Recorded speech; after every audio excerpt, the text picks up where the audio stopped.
अच्छा जी, अस्सलाम वालेकुम। So in this video we are going to do cohort study. ठीक है, अब कोहॉर्ट स्टडी बेसिकली ना हमारे पास देखो, कोहॉर्ट स्टडी में ना हमारे पास क्या होता है कि हम लोग बेसिकली जाते हैं, हमारे पास नॉन डिजीज़ लोग होते हैं। ठीक है, नॉन डिजीज़ लोग में हमारे पास एक ऐसा ग्रुप होता है जो एक्सपोज्ड होते हैं रिस्क फैक्टर से, और एक ऐसा ग्रुप होता है जो नॉन एक्सपोज्ड होते हैं रिस्क फैक्टर से, और उसको हम फॉलो अप करते हैं और हम देखते हैं कि एक्सपोज्ड में डिज़ीज़ की प्रोबेबिलिटी कितनी थी और नॉन एक्सपोज में डिज़ीज़ की प्रोबेबिलिटी कितनी थी। मैं आपको एक एग्जांपल बता देता हूँ। देखो, मैंने बताया कि मैंने नॉन डिजीज़ लोगों को लिया, ठीक है, वो और दो उसमें हमने दो ग्रुप्स लिए, एक्सपोज एंड नॉन एक्सपोज। वो एक्सपोज में हम स्मोकर कह लेते हैं और नॉन एक्सपोज में नॉन स्मोकर्स हैं। ठीक है, अब हम चेक कर रहे हैं, हम उनको फॉलो अप करेंगे कुछ सालों तक, what ever the duration is, और हम देखेंगे कि उनमें लंग कैंसर होता है कि नहीं होता, कितने स्मोकर्स में होता है, कितने नॉन स्मोकर्स में होता है। ठीक है, और जो ये इसमें हम बेसिकली जो कोहॉर्ट स्टडी होती है ना, इसमें बेसिकली हम लोग रिस्क फैक्टर से हम लोग जाते हैं डिज़ीज़ की तरफ, या हम लोग एक्सपोजर से आउटकम की तरफ जाते हैं। ठीक है, अच्छा, फिर इसके बाद ये याद रखना है ना, हमारे पास जो कोहॉर्ट स्टडी होती है इसकी हमारे पास तीन टाइप्स होती हैं। एक प्रोस्पेक्टिव स्टडी होती है। ठीक है, प्रोस्पेक्टिव यही है कि हम लोग जो है वो रिस्क फैक्टर से आउटकम की तरफ जा रहे हैं, या हम लोग कहते हैं कि एक्सपोजर से हम आउटकम की तरफ जा रहे हैं, तो दैट्स द प्रोस्पेक्टिव स्टडी। ठीक है, अच्छा, फिर इसके बाद हमारे पास जो सेकंड है ना, वो हमारे पास है retrospective study. Retrospective study basically ये होता है कि कोहॉर्ट स्टडी का तो मैं ऑलरेडी बता चुका हूँ कि हम नॉन डिजीज़ लोगों को लेते हैं, ठीक है, और उसका हम लोग उनको हम फॉलो अप करते हैं और हम डिज़ीज़ की तरफ जाते हैं ना। ठीक है, लेकिन इस रेट्रोस्पेक्टिव कोहॉर्ट स्टडी में क्या होता है कि फॉर एग्जांपल मैं एक लंग कैंसर का पेशेंट मैंने ले लिया है, ठीक है, तो उसको फॉर एग्जांपल 5 साल पहले उसको लंग कैंसर नहीं था। फॉर एग्जांपल हमने लंग कैंसर का पेशेंट ले लिया, उसको 5 साल पहले लंग कैंसर नहीं था। ठीक है, तो आपने 5 साल पहले उससे क्वेश्चंस पूछने 5 साल पुराने, कि 5 साल पहले तुमने कौन सा ऐसी तुमने लाइफस्टाइल शुरू किया था, तुमने स्मोकिंग तो नहीं शुरू की थी, कौन से तुम्हारी लाइफस्टाइल में चेंजेस ऐसे आई थी।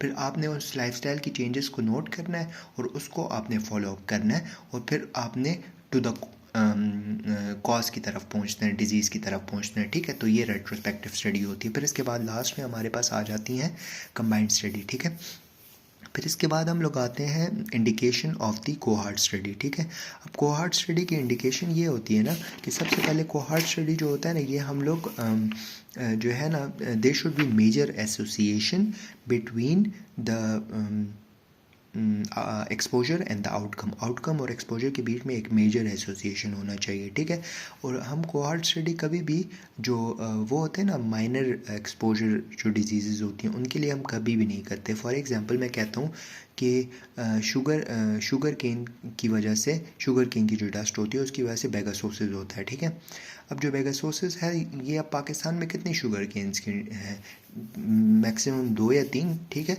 तो उसकी वजह से जब हम उसकी बात करते हैं ना, ठीक है, तो उसकी वजह से उनके एम्प्लॉयज़ कितने होंगे, मैक्सिमम 2 या 3 हज़ार। ठीक है, तो ये डिज़ीज़ तो कितनी वो है, अनकॉमन है ना। ठीक है, तो ऐसी डिज़ीज़ को हम लोग कोहॉर्ट स्टडी में कभी भी कंसिडर नहीं करते। ठीक है, इसके अलावा हम लोग कोहॉर्ट स्टडी में क्रोनिक डिजीज़ को लेते हैं, जो बड़े लॉन्ग अरसे के लिए जो डिज़ीज़ हों। ठीक है, फिर इसके बाद कोहॉर्ट स्टडी में जब हम स्टडी करते हैं ना, तो वो हम ऐसी पॉपुलेशन लेते हैं जो स्टेबल हो, मतलब एक जगह पे ही रहे। ऐसा ना हो कि आज पेशावर में तो कल जो है वो सऊदी अरब में पहुंची हो। ठीक है, क्योंकि हमने फॉलो अप करना होता है ना। इसके अलावा पॉपुलेशन जो हो वो कोऑपरेटिव हो। ठीक है, और पॉपुलेशन जो है ना वो रिस्पॉन्सिव भी हो, कोऑपरेटिव भी हो और इजीली एक्सेसिबल हो। ठीक है, फिर एंड में हमारे पास फंड्स भी होने चाहिए कोहॉर्ट स्टडी के लिए। ठीक है, अब हम आते हैं steps of the cohort study. ठीक है, अब स्टेप्स जो है ना, सबसे पहले हम लोग का क्या करना होता है, सिलेक्शन करनी होती है, हम लोगों ने सिलेक्शन करनी होती है स्टडी ग्रुप की। ठीक है, अब स्टडी सब्जेक्ट की, स्टडी ग्रुप की सिलेक्शन या तो हम जनरल पॉपुलेशन से कर देते हैं, या तो हम स्पेसिफिक ग्रुप से कर देते हैं। स्पेसिफिक ग्रुप जो होते हैं, या तो हमारे पास फॉर एग्जांपल हमने किसी प्रोफेशनल ग्रुप में किया, टीचर का हमने डेटा लेना है, या हम लॉयर्स का ले रहे हैं, वट एवर इट इज़। ठीक है, और या तो हम एक्सपोजर रेट में ले रहे हैं, जैसे कि वो लोग जो एक्सपोज होते हैं एक्सरे से या रेडिएशन से, तो हम उन्हीं को ऑब्वियसली सेलेक्ट करेंगे ना। तो हम लोगों ने पहले स्टेप में सिलेक्शन करनी है स्टडी ग्रुप को, ठीक है। फिर उसके बाद हम लोगों ने क्या करना है, हम लोगों ने करना है obtaining obtaining data on exposure, ठीक है। डेटा ऑन एक्सपोजर हमने मालूम करना है, ठीक है। अब डेटा ऑन एक्सपोजर जो फर्स्ट टाइम एक्सपोजर हुआ है ना आपका केस के साथ, तो उसमें आपने डेटा मालूम करना है। तो आप या तो क्वेश्चन के ज़रिए भी कर सकते हो, या आप इंटरव्यू के ज़रिए कर सकते हो, या तो आप ईमेल कर सकते हो उनको, ठीक है। या तो आप हॉस्पिटल रिकॉर्ड से कर सकते हो, या तो मेडिकल एग्जामिनेशंस के ज़रिए करते हो, या तो आप इन्वायरमेंट का भी डेटा ले सकते हो, ठीक है, इन्वायरमेंटल सर्वे करके ना, ठीक है। फिर इसके बाद आपने करना होता है सिलेक्शन होता है कंपैरिजन ग्रुप, ठीक है। अब कंपैरिजन ग्रुप को आप इंटरनल कंपैरिजन भी कर सकते हो, एक्सटर्नल कंपैरिजन और जनरल पॉपुलेशन से भी सेलेक्ट कर सकते हो, ठीक है। अब इंटरनल कंपैरिजन क्या होता है, फॉर एग्जांपल मैं कहता हूँ कि मैंने जो केस ग्रुप था उसमें मैंने लिया है वो लोग जो दिन में एक डब्बा सिगरेट का पीते हैं, ठीक है। लेकिन जब मैं इंटरनल कंपैरिजन में करूँगा तो मैं ऐसे लोग लूँगा जो दिन में आधा डब्बा पीते होंगे या एक या दो सिगरेट पीते होंगे, ठीक है। तो वो इंटरनल कंपैरिजन आ जाता है। फिर एक्सटर्नल कंपैरिजन में बेसिकली वही लोग आते हैं जो नॉन स्मोकर्स हो जाएंगे, एग्जांपल मैंने नॉन स्मोकर के लिए, ठीक है। फिर इसके बाद जनरल पॉपुलेशन आ जाती है। फिर अब हम आते हैं फॉलोअप पे, ठीक है। फिर हमने इसको करना है फॉलोअप, ठीक है। फॉलोअप में भी सेम है कि आपने कुछ टाइम बाद आपने जो है आके क्वेश्चनर बेस या इंटरव्यू बेस या मेडिकल रिकॉर्ड की बेस पे, या आप जो है मेडिकल एग्जामिनेशन की बेस पे डेटा जो है वो कलेक्ट कर लेते हो, ठीक है। लेकिन अगर आप फॉलोअप नहीं कर सकते ना, लाइक फॉलोअप अगर आपने लॉस कर दिया तो उसको आप एट्रिशन कहते हो, ठीक है। अच्छा जी, फिर नेक्स्ट स्टेप हमारे पास आता है एनालिसिस, ठीक है। एनालिसिस में सबसे पहले हम लोगों ने क्या करना होता है, एनालिसिस में हमारे पास आता है इंसिडेंस रेट, ठीक है। अब इंसिडेंस रेट बेसिकली हम लोगों ने क्या होता है कि इंसिडेंस रेट हम लोग डिजीज़ की इंसिडेंस चेक करते हैं ना, ठीक है। तो इंसिडेंस रेट डिजीज़ की हम लोग चेक करेंगे तो हम लोग देखो, हम लोगों ने दो इंसिडेंस रेट निकालनी है, एक्सपोजर की भी इंसिडेंस रेट निकालनी है और नॉन एक्सपोजर की भी इंसिडेंस रेट निकालनी है। फॉर एग्जांपल ये हमारे पास 2x2 टेबल है, ठीक है। सबसे पहले हमने एक्सपोजर की निकालनी है, आई होप इट्स विजिबल। देखो A डिवाइड बाय एक्सपोजर का हमने incidence total population A divide by A plus B, ठीक है। और फिर नॉन एक्सपोजर की C डिवाइड बाय C+D, ठीक है। अब ये वैल्यूज़ हैं, तो अब हमने क्या करना है कि हमने 70 डिवाइड बाय 700 कर लेना है और 3 डिवाइड बाय 300 कर लेना है, ठीक है। और जो भी हमारे पास वैल्यू आ जाएगी ना उसको या तो हम 100 से मल्टीप्लाई कर लेंगे या तो हम 1000 से मल्टीप्लाई कर लेंगे। फॉर एग्जांपल अगर ये वैल्यू आ गई और उसको हमने 100 से मल्टीप्लाई कर लिया तो हम 1 पर 100 पॉपुलेशन कर लेंगे। अगर हमने 1000 से मल्टीप्लाई कर लिया तो हम 10 पर 1000 पॉपुलेशन करेंगे, ठीक है।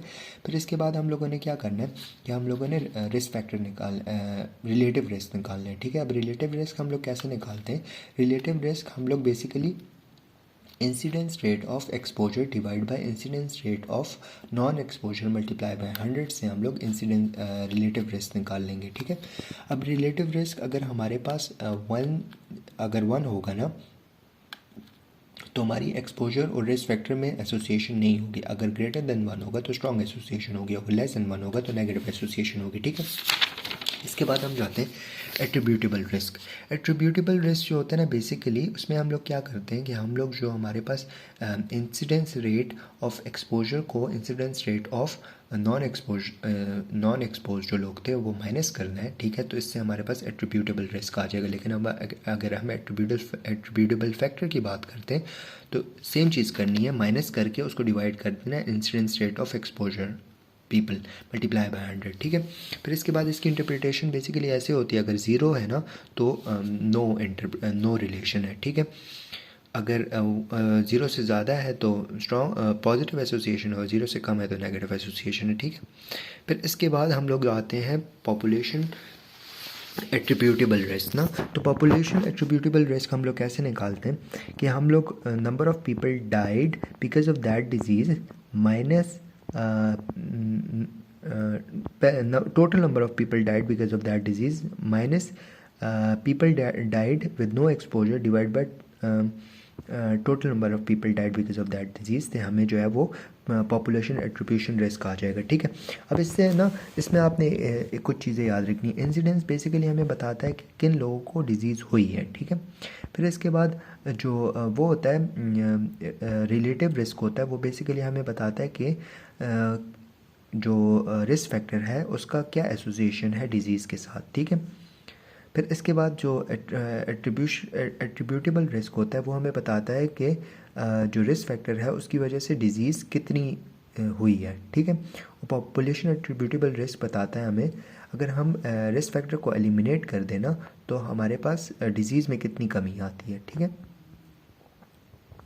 अच्छा जी, अब हम लोग ना एडवांटेजेस और डिसएडवांटेजेस पे आते हैं, ठीक है। एडवांटेजेस तो यही है कोहॉर्ट स्टडी के कि हमें इंसिडेंस रेट भी मालूम कर सकते हैं, रिलेटिव रिस्क भी मालूम कर सकते हैं इससे ज़रिए, एट्रीब्यूटेबल रिस्क भी मालूम कर सकते हैं, बायस भी नहीं होता ये, ठीक है। और दूसरा इसका रिज़ल्ट जो होता है वो होता है मोर ऑथेंटिक होता है। लेकिन डिसएडवांटेजेस यही है कि आपने लॉन्ग टर्म के लिए फॉलोअप करना होता है, इसमें आपको बजट भी बहुत ज़्यादा चाहिए और ये जो है टाइम कंज्यूमिंग भी बहुत ज़्यादा है। तो यही चीज़ें आपने लिख ली हैं, डिफ़िकल्ट और ये सारी चीज़ें, ठीक है। दैट्स इट, बाकी हम नेक्स्ट वीडियो में करते हैं। थैंक यू, जज़ाकल्लाह खैर।